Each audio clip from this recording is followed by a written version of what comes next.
I walked into my house and knew something was off. Not because anything looked different. Clara always kept it perfect. Spotless kitchen, fresh flowers, the scent of that god-awful eucalyptus candle she loved. But that night it hit me. Like walking into a showroom that's staged to feel like a home, but the soul's missing. My name's Kevin Dawson. I'm 44. I run a commercial contracting firm based in Dallas. Built it from nothing. Just me, a pickup, and a stack of rejection letters. Now we've got over 300 employees, multi-state operations, and I'm sitting on north of 40 million in assets. I don't say that to brag. I say it because I earned every damn dollar. 12 years ago, I met Clara at some charity gala downtown. She was doing interiors for luxury hotels back then. High heels, fast smile, and that classic Texan charm with a sharp edge underneath. We got married within a year. Fast forward a decade, and we're the couple people point at: Greece vacations, a lake house in Austin, wine tastings with vineyard owners. Our life looked airtight from the outside. But lately, Clara had started pulling away. It started small. New perfume, spicy, floral, nothing like her usual stuff. Random yoga retreats. Long lunches that didn't match the calendar she shared. Then came the phone smiles. That smirk she didn't even try to hide when her screen lit up. I asked her about it once, just once, and she brushed me off like I was being dramatic. "It's just supplier drama," she said, waving a manicured hand. "You wouldn't understand." I told myself I was imagining things. That I was tired.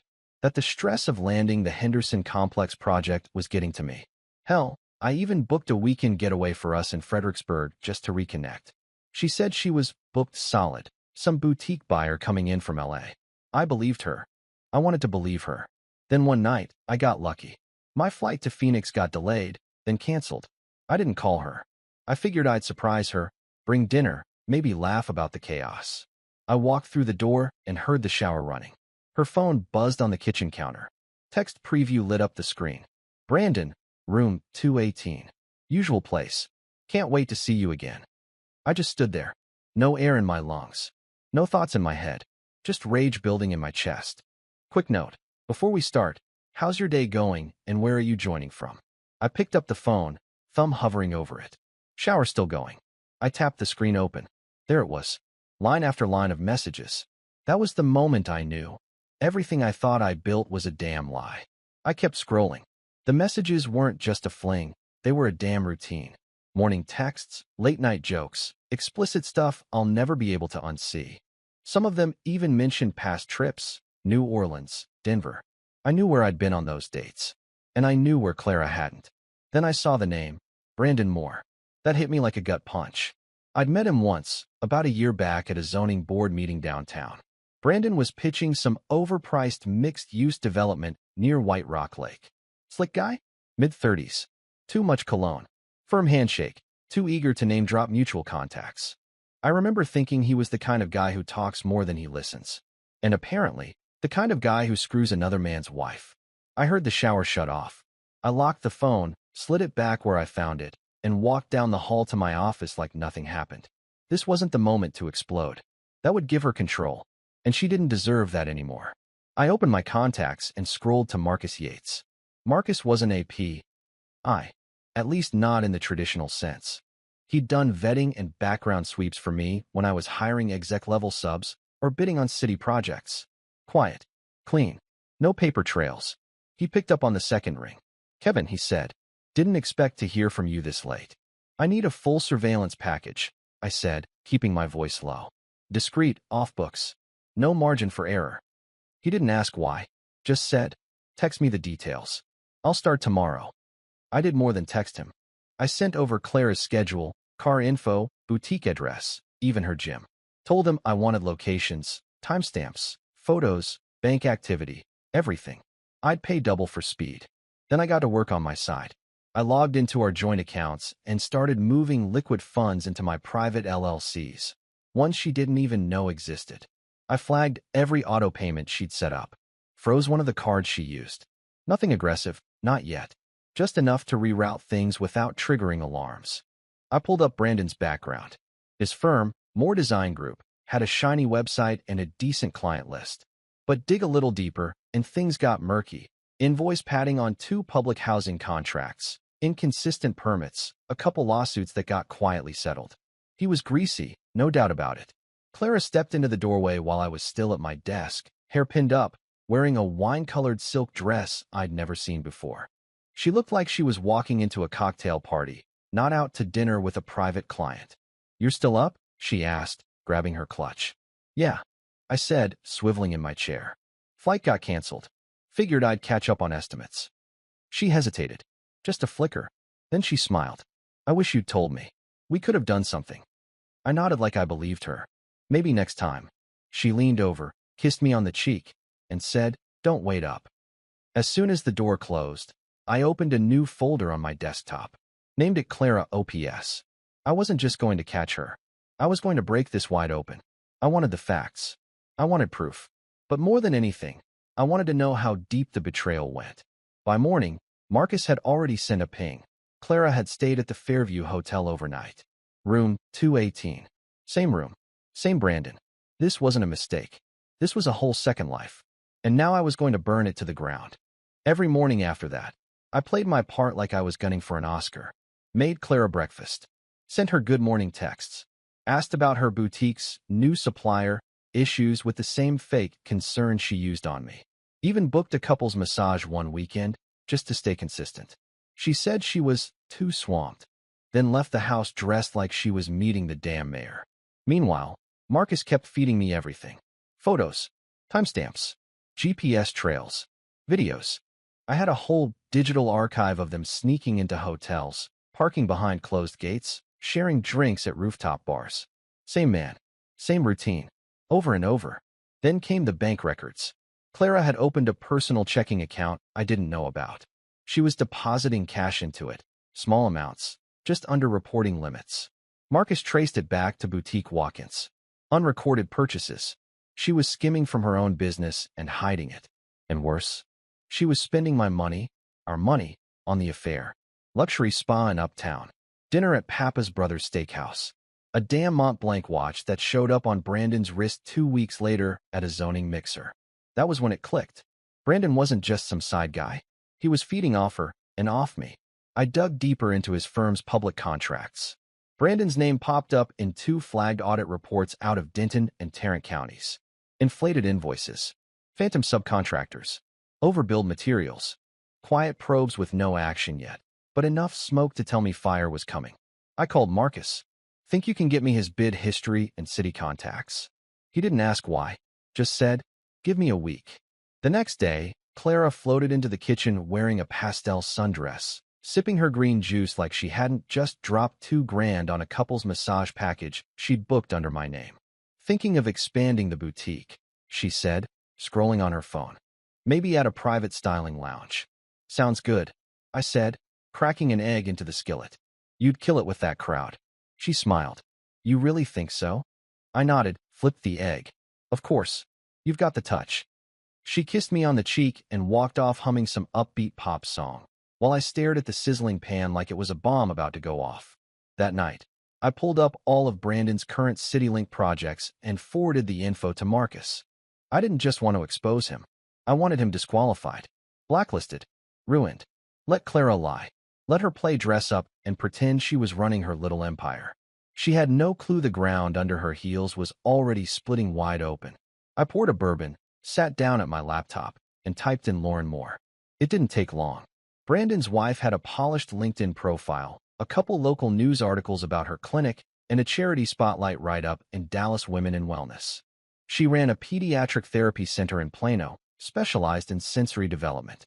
Smiling in every photo, arms around kids, or shaking hands with donors.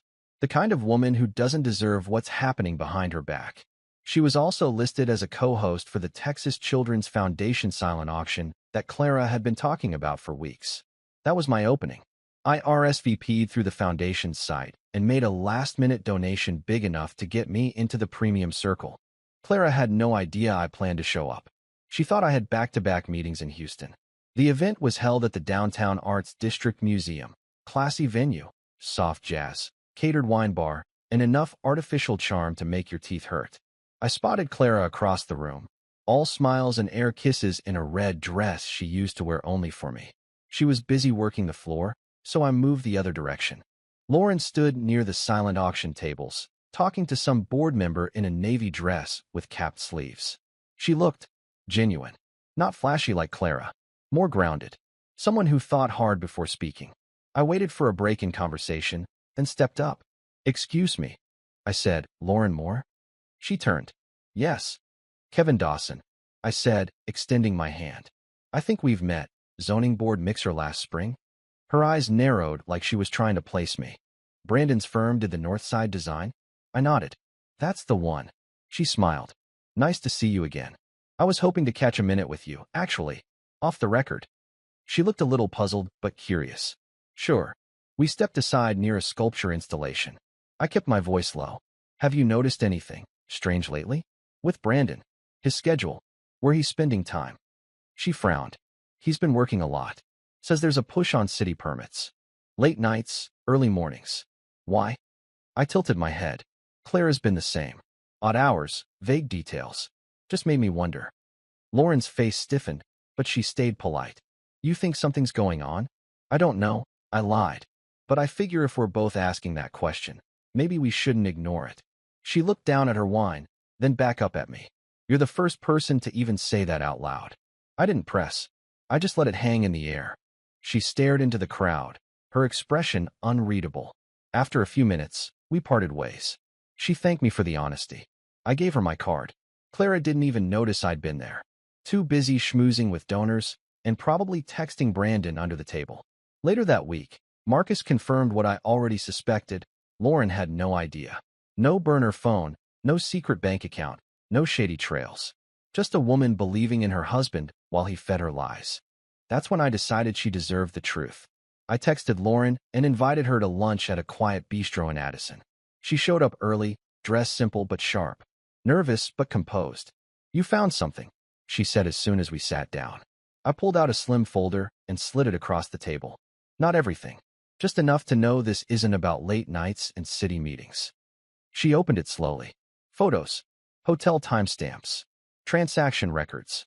Her hand went to her mouth. Then she closed the folder and stared at the table for a long time. "I had no idea," she whispered. "Not a clue." "I didn't either," I said. "Until a few weeks ago." Tears welled up, but she didn't break. Just wiped her cheek and said, "I don't want revenge. I want the full truth. No matter how ugly." I nodded. "Then we're on the same page." 2 days after lunch with Lauren, Marcus called me. I figured it was another update on Clara or Brandon. It wasn't.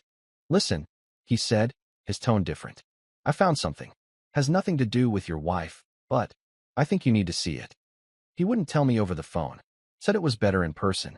I told him to come by the office that night, after hours. Marcus walked in with a manila envelope. No laptop this time. Just quiet eyes and that measured calm he used when bad news was coming. He sat across from me, laid the envelope on my desk, and said, "You remember a woman named Natalie Kessler?" The name hit me like a cold slap. "Yeah," I said slowly. "College girlfriend. Lived off campus in Stillwater. Haven't seen her since. Hell a one. She tried to contact you." My stomach tightened. When he pulled a letter from the envelope, creased, a little worn. 20 years ago. She mailed this to your old Tulsa address. Return was never logged. No signature required. It bounced. I opened it. Neat handwriting. My name at the top. She said she'd found out she was pregnant after I left Oklahoma. Said she didn't want anything from me. Just wanted me to know.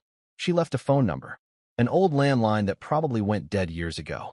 Marcus cleared his throat. Her son's name is Ryan. He's 20 now. Criminal justice major, University of Central Oklahoma. Works part-time at an auto shop in Tulsa. And, he hesitated, then added, he looks a hell of a lot like you. I sat back, heart pounding. I couldn't speak for a minute. Marcus slid a recent photo across the desk. The kid, young man, stood beside a lifted Ford, oil-stained uniform, arms crossed. Square jaw. Same dark eyes. Same slouch I had at that age. "You sure it's him?" He nodded. "Natalie never married. No father listed on the birth certificate. And here's the kicker. Ryan's been trying to track down his dad. He submitted a DNA kit to one of those ancestry databases. Tagged to your extended family tree. He's close." I gripped the edge of the desk. "You think he knows it's me?" "He's getting there." I looked down at the photo again. I'd missed 2 decades of this kid's life. His first steps, his ball games, his stupid teenage mistakes. All of it. I want to meet him, I said. He deserves that much. Marcus gave me the shop address. Don't show up with answers you can't back up. He's got questions. You better be ready. That night, I didn't sleep. Couldn't. I kept replaying the last time I saw Natalie. We were young and stupid, fighting over everything. Jobs, futures, what we wanted. I got an offer in Texas and left without looking back. Thought I was doing the right thing, starting fresh. Turns out, I left more behind than I knew. The next morning, I packed a bag, canceled meetings, and got in the truck. I was heading to Tulsa. Not for business. Not for revenge. For him. I pulled into the shop lot around 11:30 the next morning. It was humid as hell, sun already baking the pavement. Old signage. Gravel lot. Rows of lifted trucks and dusty muscle cars lined up under a rusted-out carport. I sat in the truck for a second, hands on the wheel. Then I got out. Ryan was under the hood of a Chevy Suburban near the back, arms grease-covered, earbuds in. He glanced up when I got close, didn't recognize me, just gave a quick chin nod like any kid working a shift. I said, "This place still do full engine diagnostics, or just basic service?" He pulled an earbud out and wiped his hands on a rag. "Both. Depends on what you need." His voice hit me, deeper than I expected, but familiar, like hearing myself at 20. "I don't need service," I said. "Just wanted to talk." He straightened up. "About what?" I pulled my wallet and handed him a folded photo. One Marcus had printed, me at 21, college ID shot. Him at 20, working the shop. Side by side. He looked at it, then at me. "Okay," he said slowly. "What the hell is this?" "My name's Kevin Dawson. I think I'm your father." His jaw tensed. "That's some kind of joke?" I shook my head. "No, I didn't know about you. Not until this week. I swear." He looked down at the photo again, then back up. "You just show up now? After 20 years? "I didn't leave you," I said. "I left Natalie. We weren't working. She tried to tell me, but the letter never got to me.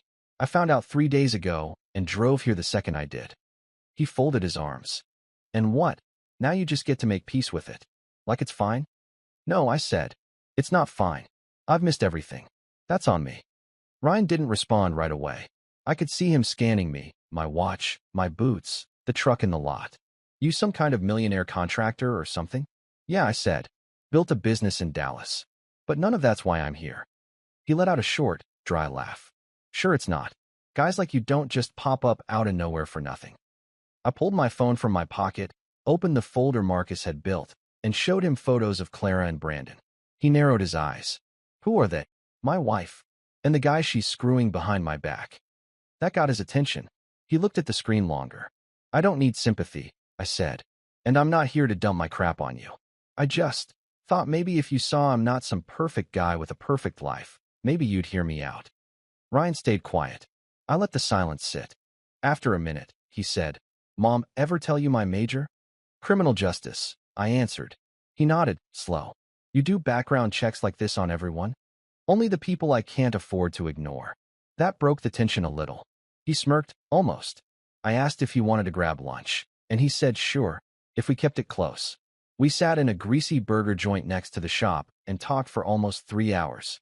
He asked me about college, about why I left Oklahoma, why I never came back.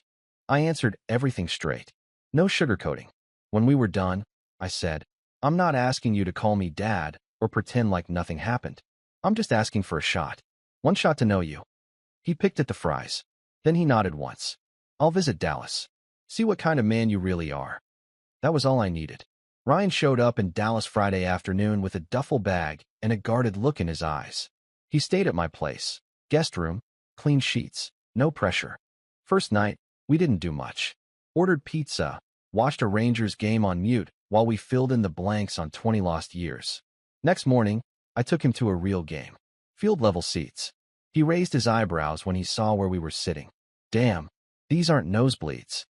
"I don't do nosebleeds," I said, smirking. "Not anymore." He didn't care about the perks, but he noticed them. And I could tell he was trying to figure me out. How I went from a broke college kid to a guy who could drop 10 grand on a weekend like it was nothing. "You ever wonder," he asked between innings, "what would have happened if that letter had made it to you?" "All the time," I said. He nodded, but didn't say anything else. I let it sit. Later, we grabbed lunch at a quiet diner. Over coffee, he leaned in and asked, "Why haven't you just confronted her? You know she's cheating. What are you waiting for?" I set the mug down and looked at him. Because it's not just about me. It's about everyone she lied to. Everyone Brandon manipulated. I want them to see it with their own damn eyes. I want her to feel what it's like when the truth doesn't knock. It kicks the damn door down. Ryan whistled low. "That's cold. It's real." He nodded slowly. "So what's the play?" I pulled up the invitation on my phone. The annual City Contractors Gala, Fairmont Hotel, black tie, big names, media, council members. Clara was helping organize the silent auction. Brandon was one of the major donors. "I'm walking in with his wife on my arm," I said, "and I'm not leaving quiet." He leaned back, crossed his arms. "That's bold." "It has to be. Lauren okay with it?" "She's done playing polite. She wants the truth out too. We're on the same page." He stared out the window for a minute, then looked back at me. "You know this might blow up everything, right?" I shrugged. "Everything's already blown up. This is just controlled demolition." He laughed, first time I saw him really smile. "All right, that's kind of badass." I leaned forward. "You don't have to come, but I'd like you there. Not for drama, for me." He didn't answer right away. Then he said, "I'll come. Not to back you up, just to see what kind of man you really are." Fair enough. We paid the check and walked out into the Texas heat, both of us knowing the next few days were going to change everything, for everyone. The ballroom at the Fairmont was decked out like a damn inauguration. Gold tablecloths, velvet ropes, city flags at every corner. Waiters passed around champagne flutes like they were handing out candy. All the Dallas political elite were there. Council members, real estate developers, campaign donors, zoning chairmen. It wasn't just a gala. It was a room full of people who thought they ran the city. I walked in with Lauren on my arm. Heads turned. Some smiled politely. Others whispered. Brandon's wife walking in with me was already a story, and I hadn't even opened my mouth yet. Lauren wore a black dress, understated but clean. I could feel the tension in her arm as we moved through the crowd. She was calm, but her eyes were hunting for one person. We didn't have to look far. Clara stood near the silent auction table, clipboard in hand, laughing with a few donors. The moment she saw us, the blood drained from her face. Her grip on the pen slipped. She blinked, once, twice, then forced a smile like it was all a misunderstanding. Brandon was a few tables away, talking to a council rep. He turned, saw us, and froze. His jaw clenched. Eyes flicked between me and Lauren like he was calculating damage in real time. I gave him a small nod. Friendly. The kind you give a man right before you pull the pin on a grenade. Dinner was served around 7. I waited until the second course. The room buzzed just enough. The auction was winding down. People were full of wine and ease. I stood up and tapped my glass. "Evening," I said, voice loud but steady. For those who don't know me, I'm Kevin Dawson. Been doing commercial builds in this city for nearly 20 years. Tonight, I'd like to say a few words, not just about community, but about character. Eyes turned toward me. Brandon shifted in his seat. Clara dropped her napkin and didn't pick it up. I clicked the button on my tablet. Behind me, the projector flared to life on the big screen. Image 1. Clara and Brandon entering a hotel lobby. Arms linked, no shame. Next slide. Them kissing in the parking garage, time-stamped. Then, spa receipts, shopping trips, shared bank withdrawals. The room fell dead silent. I kept speaking. The man you've trusted with your contracts, your city projects, your architectural bids, Brandon Moore, has been involved in more than just private affairs. Brandon stood halfway up. "This is a joke." Lauren stood too. "No, Brandon. It's over. I'm filing for divorce." Gasps echoed. A councilwoman at the next table turned her head like she'd been slapped. I clicked again, screenshots of invoices. Duplicates. Inflated materials. Stamped under Moore Design Group, flagged by 2 city auditors. "I forwarded these documents to the Inspector General's office last week," I said calmly. "The investigation's already underway. Your trust was stolen, just like mine." Brandon stepped forward, chest puffed. "You think this smear job's gonna—" He didn't finish. 2 plainclothes agents pushed through the crowd, badges out. They moved fast, grabbed him by the arms. One said, "Brandon Moore, you're under arrest for wire fraud, public contract manipulation, and conspiracy to defraud a municipal government." The room exploded in noise, shouts, phones flashing, chairs scraping. Clara tried to reach him, but Lauren blocked her path. I looked right at Clara as the agents read Brandon his rights. "I know everything," I said, low but firm. "The texts, the hotel rooms, the lies." Tears streamed down her face. "Kevin, please." I shook my head. "You don't get to cry now." I turned to the crowd. "I'll be filing for divorce effective immediately. My name's not going to be attached to a single lie from that table." Clara collapsed into her seat, hands shaking, face buried. A woman from the foundation patted her shoulder like it would fix anything. I stepped down from the stage and walked toward the exit. Lauren followed. So did the eyes of the entire room. Near the back wall, Ryan stood alone, watching. Clean shirt, straight posture, arms folded. Our eyes met. He didn't say a word, just gave a single nod, slow, solid. He got it. I wasn't here to make a scene.